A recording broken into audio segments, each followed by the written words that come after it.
नमस्कार शेतकरी मित्रांनो, आज दिनांक 22 जानेवारी 2026 महाराष्ट्र राज्यातील काही प्रमुख बाजार समितीमधील कापूस बाजारभाव हे जाहीर झालेले आहेत. चला तर आजच्या व्हिडिओला सुरुवात करूया. तर शेतकरी मित्रांनो, पहिली बाजार समिती आहे जळगाव. या ठिकाणी कापसाची आवक पाहायला मिळाली 240 क्विंटलची. कमीत कमी कापसाला दर मिळाला 7,780 रुपयाचा, जास्तीत जास्त दर मिळाला 8,120 रुपयाचा. सर्वसाधारण कापसाला दर पाहायला मिळाला आहे 7,940 रुपये प्रति क्विंटलचा. नंतर आहे बाजार समिती देऊळगाव राजा. या ठिकाणी कापसाची आवक आली होती 500 क्विंटलची. कमीत कमी कापसाला दर पाहायला मिळाला 7,800 रुपये, जास्तीत जास्त दर पाहायला मिळाला 8,240 रुपये. सर्वसाधारण दर पाहायला मिळाला आहे 7,980 रुपये प्रति क्विंटलचा. नंतर आहे बाजार समिती कळमेश्वर.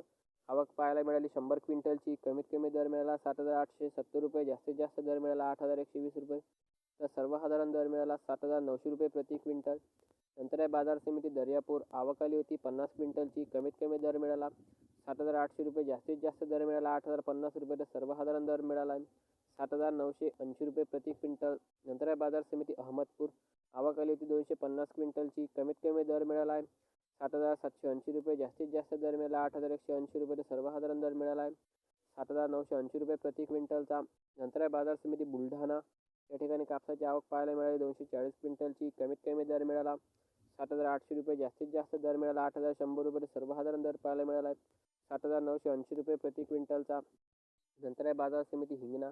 या ठिकाणी आवक पाहायला मिळाली 440 क्विंटलची. कमीत कमी दर मिळाला आहे 7,700 रुपये, जास्तीत जास्त दर मिळाला आहे 8,150 रुपये. तर सर्वसाधारण दर पाहायला मिळाला आहे 7,850 रुपये प्रति क्विंटलचा.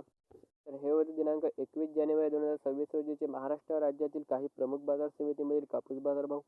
असे दररोजचे कापूस बाजारभाव जाणून घेण्यासाठी चॅनलला नक्की सबस्क्राईब करा. चला भेटूया दुपारच्या व्हिडिओमध्ये. धन्यवाद.